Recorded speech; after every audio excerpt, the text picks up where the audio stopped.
Today, we're going to produce this dynamic sentence using the concatenate formula in Excel, and I'm going to explain to you why concatenate is one of my favorite formulas.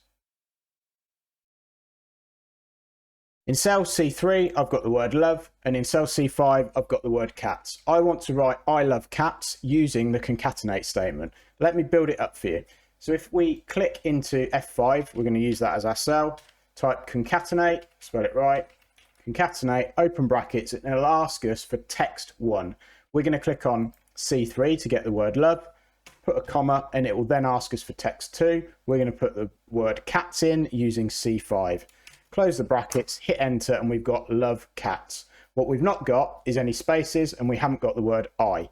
To do that, you can use speech marks. So in front of C3, which has currently got the word love in it, we're going to put the word I. So we put speech marks, I, close the speech marks, and then we want another comma. So that now becomes text 1. Text 2 is then C3, love, and text 3 is C5, cats. Hit enter, I've got I love cats, no spaces. I'm going to put the spaces in exactly the same way. So on this one here, it's custom text. So I'm just going to put a space after the I, and you can see I've got I space love cats. And then we want a space between love and cats. So let's just put another comma in. Well, we've got a comma there. So let's put speech marks, space, speech marks. That'll give us a space, comma, and that will separate it from the cats part. Hit enter, and we've got I love cats. Little secret for you, I don't love cats. I don't hate them, but I'm allergic to them and they make me cry. So this is a really basic concatenate formula, but where it comes into its own is once you've got it set up, and it can be much more complex than this, if you change one of the component cells that it's linked to, then obviously it will update automatically. So if I change cats to dogs, we can see it says I love dogs. If I want to change the space and instead put all of my, and then I've got the space afterwards, I love all of my dogs. If I want to know how many dogs I've got, you can also link a concatenate formula to our formula. So over here, I've got this count A formula, which is counting down this list and basically seeing how many dogs I've got. So all of my, and then we can put another comma in here, point at this cell here, comma to close it off. I love all of my 6 dogs. We obviously need a space in there. Speech marks, space, speech marks, comma. I love all of my 6 dogs. Now you're probably thinking at this point, has he really got 6 dogs? And the answer to that is no, I've got 8. We don't want to forget Derek, and we don't want to forget Stephen. So as I'm updating this list, it's automatically updating the formula. The formula is part of the concatenate statement, and therefore the sentence updates itself. What I can also do is put the formula directly inside the concatenate statement. So if I copy it out of here, count A, so I can hit Control C on my keyboard, hit escape. I've now got it on my clipboard. And then instead of pointing at this K3 cell, I can just literally paste in. So Control V is paste that in there, hit enter, and I've got it all in one formula. I can now delete this formula here, and it still works. If you're enjoying this video so far, or the channel as a whole, or you just want to hear more about my dogs, it'd be great if you could hit the like and subscribe button or put your comments below. Just a quick note, there is another way of doing concatenate for people that prefer this method, or if you can't spell. If you click in here, you'll see that I haven't got the word concatenate in front of it. If you're happy to use the ampersand, which is this like and symbol here, instead of the comma, then you can do it without the word concatenate. Useful to some people. I personally prefer concatenate only because once you've typed it, hitting a comma is a lot easier than doing shift and then finding the ampersand on your keyboard. Up to you though. So back to our time and date example where we've calculated the difference between now using a formula in here. So now, open brackets, close brackets, gives us the date and the time that's linked to the Windows clock as of this second. And then we've got a future date and time, parcel due for delivery. And we've got a calculation in here, which is the difference between those two values. We've then broken that down into days, hours, minutes, and seconds. And then what I've done down the bottom is used a concatenate statement with some custom text and then pointing at these relevant cells to basically produce a dynamic string of text that updates automatically each time the now formula changes. Now we can, as we did in the previous video, click into here and hit enter, and you'll see that everything changes. What you can also do in Excel, which is quite useful, is hit F9 and everything that's got a formula in it will recalculate. Now the one that we'll notice recalculating is the now one, and all the others are a direct dependency on that now. So if we hit F9 and just look at the bottom, we'll see that the seconds is reducing.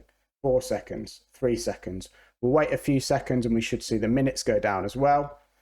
And there we go, completely dynamic formula using Concatenate.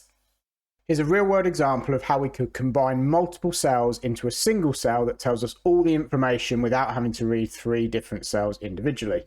We want to know how many invoices were late to start with, so we want to take the number of invoices sent and subtract off the number of invoices that were paid on time.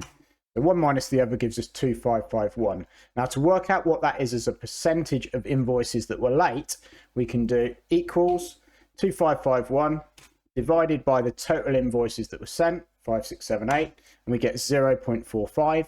If we just change this to a percentage so it looks right, we can probably drop it down to 1 decimal place. We've got 44.9%. What we can do using the concatenate formula is bring those 3 elements together. What that means is that people need to read 1 cell to get all the information they need instead of 3. So to do that, if we type equals concatenate in here, and we want to do 2551 as the first part, a comma, and then we want a slash this time, and then another comma, and the 5678. Let's close the brackets to see what that looks like.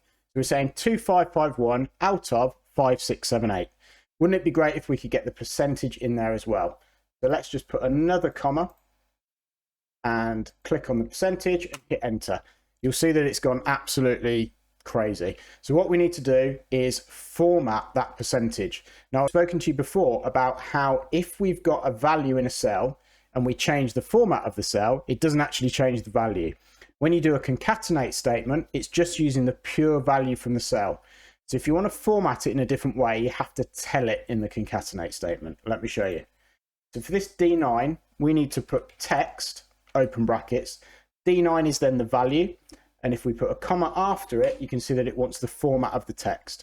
The format is defined in speech marks. So if we put a speech mark, and let's do open brackets and 0.0%. So we're telling it we want a percent sign, we're telling it we want a decimal, and also the total value.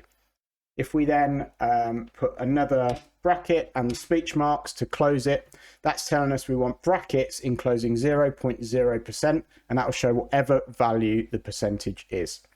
If we then put another bracket to close off the concatenate statement, hit enter, we've got 2551 out of 5678, which equals 44.9%. It's a bit cramped together.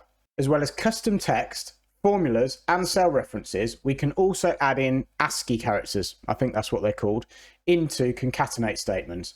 That allows us to add things like carriage returns. Let me show you how we can use that to just tidy up this cell. So what we're going to try and do is add a carriage return into this concatenate formula. So we'll click back into it, and then after D3, we're going to add char, open brackets, 10, close brackets, comma. So this becomes text 4 in our concatenate formula, which should be a carriage return. If we hit enter, nothing's happened. And that is because we haven't wrapped the text in this formula or in this cell. So clicking back into the cell, clicking wrap text, what that does in Excel is if a string of text goes on too long, if you reduce the width of the cell, it will wrap it, meaning it will put it on multiple lines. So just to show you here, I'm going to type a load of rubbish over here, and we'll see that it just goes over the full width of the cell. If I click wrap text, it will go into multiple lines, and if I were to extend that row, you can see that it's gone over those multiple lines. That's what's happened down here. So now we've got 2551 out of 5678 equals 44.9% in brackets. So 1 cell representing all the information you need.